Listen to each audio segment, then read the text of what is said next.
अनोखी गवाही। सूर्यपुर नाम के एक छोटे से गांव में नारायण नाम का एक किसान रहता था।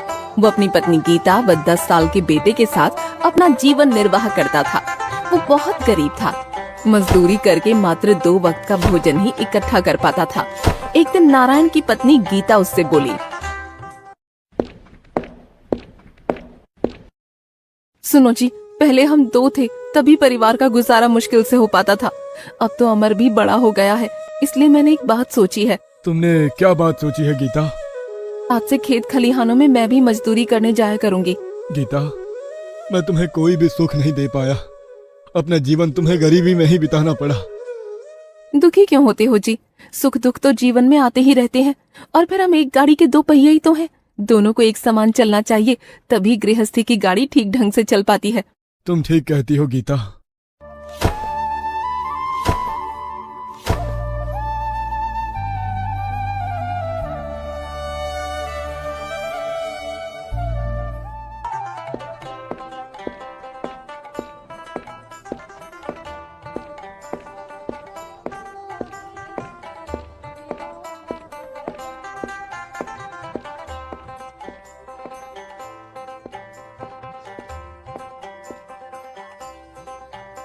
गीता और नारायण दोनों ही दूसरे के खेतों में मजदूरी करने लगे।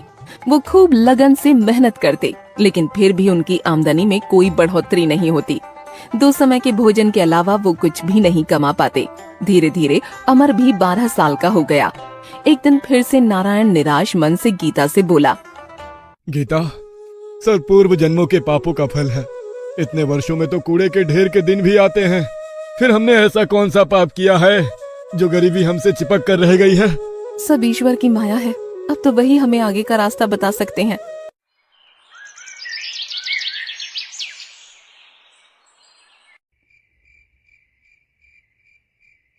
उसी रात नारायण के स्वप्न में देवी सरस्वती प्रकट हुई और कहने लगी, पुत्र नारायण, तेरा बेटा बड़ा हो गया है, इसे पढ़ाता क्यों नहीं? देवी सरस्वती, आप तो मेरी दशा से भली भांति अवगत होंगी। ऐसी कठिन परिस्थितियों में मैं कैसे अमर को पढ़ा सकता हूँ? कुछ भी करो बेटा, अपना पेट काटो, पर अमर को अवश्य पढ़ाओ। उसकी शिक्षा के उपरांत ही तुम्हारी गरीबी दूर होगी। ये कहकर देवी सरस्वती अंतर ध्यान हो गईं और अगली सुबह नारायण ने सारी बात अपनी पत्नी को बताते हुए कहा,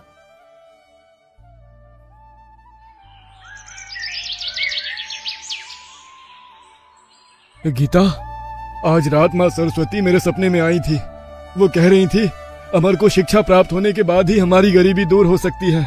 सुनो जी, तुम आज ही अमर को लेकर काशीनाथ चले जाओ। काशीनाथ? लेकिन वहाँ क्यों?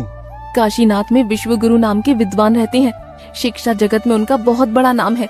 तुम अमर को विद्या अध्ययन हेतु उनके पास ले जाओ। गीता, इसके लिए तो बहुत अधिक धन की आवश्यकता होगी। कहाँ से आएगा इतना धन? इसके लिए तो लाला के पास ही चले जाओ। लाला के पास? हाँ, ले देकर गांव में वही तो महाजन है। अमर की शिक्षा के लिए उन्हीं से कर्ज ले लो। गीता, लाला अत्याचारी महाजन है। वो हमेशा गरीबों का शोषण करते हैं। वो बहुत अधिक ब्याज पर कर्ज देते हैं और समय पर कर्ज ना चुकाने पर वो बहुत हो जाते हैं। तुम ऐसे महाजन से उधार लेने की बात कर रही हो? इसके अलावा और कोई रास्ता भी तो नहीं है जी। कुछ भी हो, जब साक्षात माँ सरस्वती ने अमर को शिक्षा दिलवाने को कहा है, तो हम अपने बेटे को शिक्षा अवश्य दिलवाएंगे। परंतु ऋण लेने के लिए हमारे पास गिरवी रखने के लिए है ही क्या? लाला बिना कोई वस्तु गिरवी रखे किसी को धन नहीं देते। तुम ये घर गिरवी रख दो। ये क्या कह रही हो तुम? सिर छुपाने का यही तो एक आसरा है। भगवान ना करे यदि ये भी छीन गया तो क्या होगा? शुभ शुभ बोलो जी, भगवान जो करेगा ठीक ही करेगा।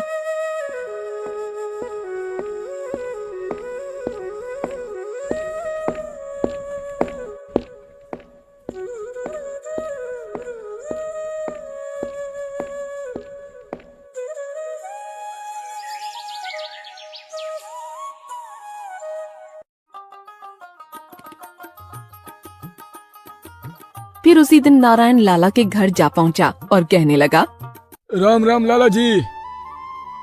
कहो नारायण, कैसे आना हुआ आज? लाला जी, एक अर्ज लेकर आया हूँ आपके पास। कहो नारायण, क्या अर्ज है तुम्हारी? लाला जी, मुझे थोड़ा कर्ज चाहिए। कर्ज? किस लिए? मैं अपने बेटे को पढ़ाना चाहता हूँ लाला जी, इसलिए मुझे कर्ज चाहिए था। ओहो, लेकिन तुम कर्ज लोगे किस पर? गिरवी रखने के लिए तुम्हारे पास है ही क्या? लाला जी, तुम तो जानते ही हो मैं कितना गरीब हूँ। ले देकर एक झोपड़ी ही है मेरे पास, बस उसी झोपड़ी को आपके पास गिरवी रख दूंगा। सौदा बुरा नहीं है। नारायण ऋण तो चुका नहीं पाएगा, तो फिर उसकी झोपड़ी पर मेरा कब्जा हो जाएगा। हाँ, मैं तुम्हें 10 सोने के सिक्के उधार दे सकता हूँ। ठीक है लाला जी। इसके लिए मैं तुमसे एक कागज पर अंगूठा लगवाऊंगा और 10 साल की मोहलत भी दूंगा। अगर 10 सालों में तुम कर्ज ना चुका पाए तो तुम्हारी झोपड़ी पर मेरा अधिकार होगा। मुझे ये स्वीकार है लाला जी। फिर लाला ने एक कागज पर नारायण का अंगूठा लगवा लिया और उसे 10 सोने के सिक्के भी दे दिए, जिसे लेकर नारायण ने लाला का शुक्रिया अदा किया।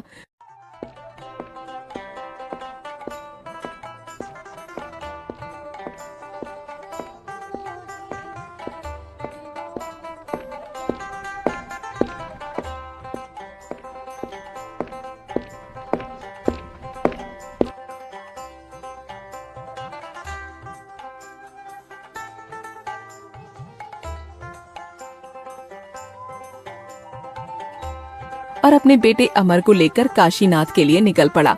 लंबा रास्ता तय करने के बाद वो काशीनाथ पहुंचकर विद्वान शिव गुरु की कुटिया में जा पहुंचे और ईश्वर से प्रार्थना करने लगा। हे ईश्वर, मेरे बच्चे की रक्षा करना, उसे खूब विद्वान बनाना, बस अब तो यही हमारा सहारा है। थोड़ी दूर और आगे बढ़ने पर वे विद्वान शिव गुरु जी के पास पहुंच गए और कहने लगे, गुरुजी प्रणाम। खुश रहो। कहाँ से आए हो तुम लोग? गुरुजी, मैं सूर्यपुर नाम के एक छोटे से गांव से आया हूँ। मेरा नाम नारायण है और ये मेरा बेटा अमर है। मैं अपने आपसे शिक्षा दिलवाना चाहता हूँ, इसी उद्देश्य से आपके पास आया हूँ गुरुजी।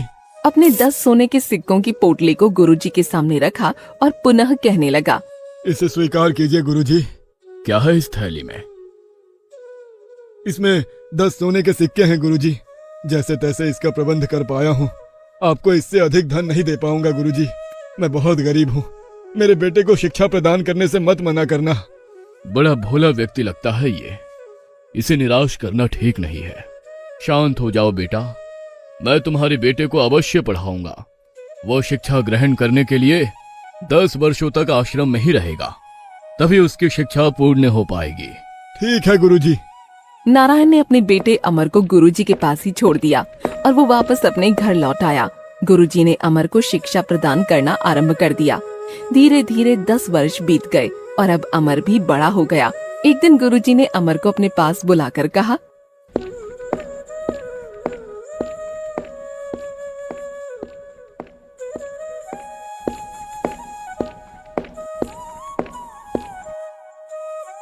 पुत्र अमर, आज तुम्हारी शिक्षा पूर्ण हुई। तुम हमारे शिष्यों में सबसे मेधावी छात्र हो, इस पर मुझे हमेशा गर्व रहेगा। गुरुदेव, सब आपकी कृपा का फल है, वरना मैं किसी योग्य था। बेटा, अब तुम अपने माता पिता के पास लौट जाओ। तुम्हारी प्रतीक्षा में वो ना जाने कब से बाट जो रहे होंगे। कैसे होंगे मेरे माता पिता? ना जाने वे कब से मेरा इंतजार कर रहे होंगे।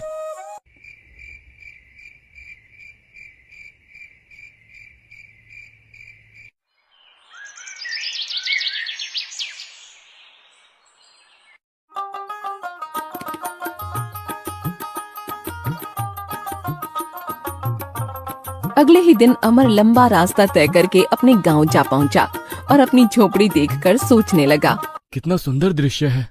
कितना समय हो गया जब मैं यहाँ से गया था।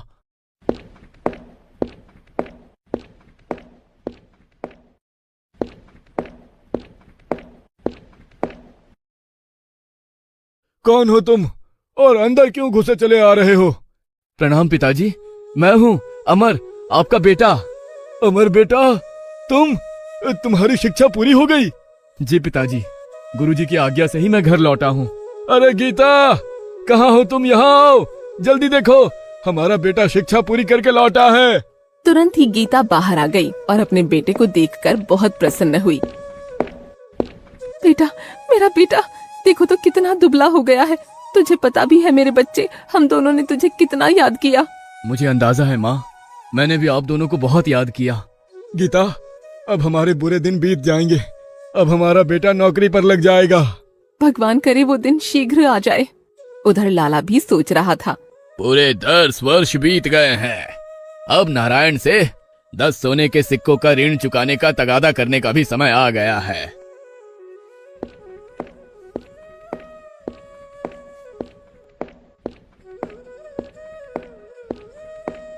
वो तुरंत ही नारायण की झोपड़ी की ओर चल दिया। जब वो झोपड़ी के पास पहुंचा तो सामने अमर को खड़ा देख सोचने लगा।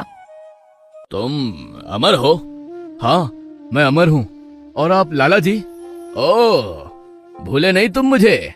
लाला जी, तुम भी कोई भूलने की चीज हो? कहो, कैसे आना हुआ आपका?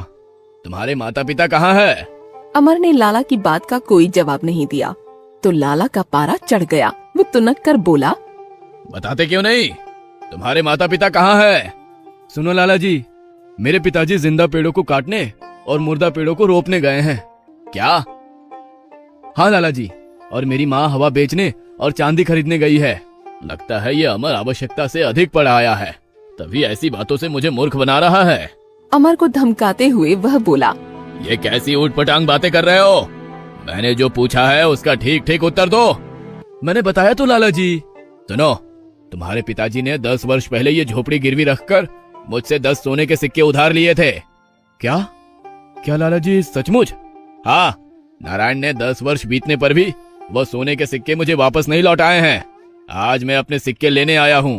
तुम सच सच बता दो कि तुम्हारे माता पिता कहाँ है, नहीं तो क्या करोगे लाला? लड़का बड़ा चालबाज है, इससे चालाकी से काम लेना होगा। तो उधार दिए सिक्के वापस नहीं मांगूंगा। यानी कि आप कर्ज माफ कर दोगे? हाँ हाँ, माफ कर दूंगा। तुम बताओ तो सही वो कहाँ है?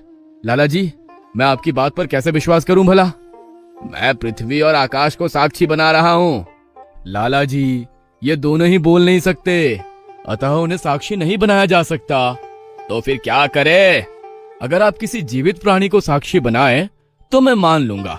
ये बित्ता भर का छोकरा तो हाथ ही नहीं जमने दे रहा है, पर मैं भी कोई कम नहीं हूँ। तभी लाला की नजर झोपड़ी पर बैठी तितली पर पड़ी। वो कहने लगा, मैं इस तितली को साक्षी मानकर वादा करता हूँ कि यदि तुम अपने माता पिता का पता बता दोगे तो मैं उनके द्वारा लिया गया कर्ज माफ कर दूंगा। ये हुई ना कुछ बात लाला जी।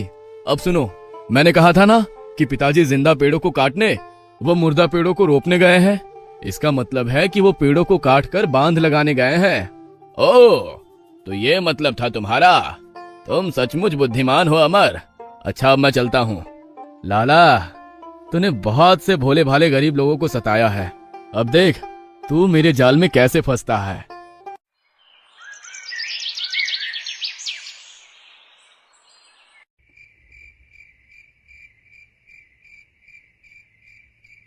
जब शाम हुई और नारायण घर लौटा तो अमर ने सारी बात अपने पिता को बताई। पिताजी, लाला आया था। ओह, अब क्या होगा? पिताजी, आप घबराओ नहीं, मैं आ गया हूँ। उस जमाखोर लाला से मैं निपट लूंगा। तुम? लेकिन कैसे बेटा? लाला बहुत चालाक है। आप घबराओ नहीं पिताजी, ईश्वर जो चाहेगा वही होगा।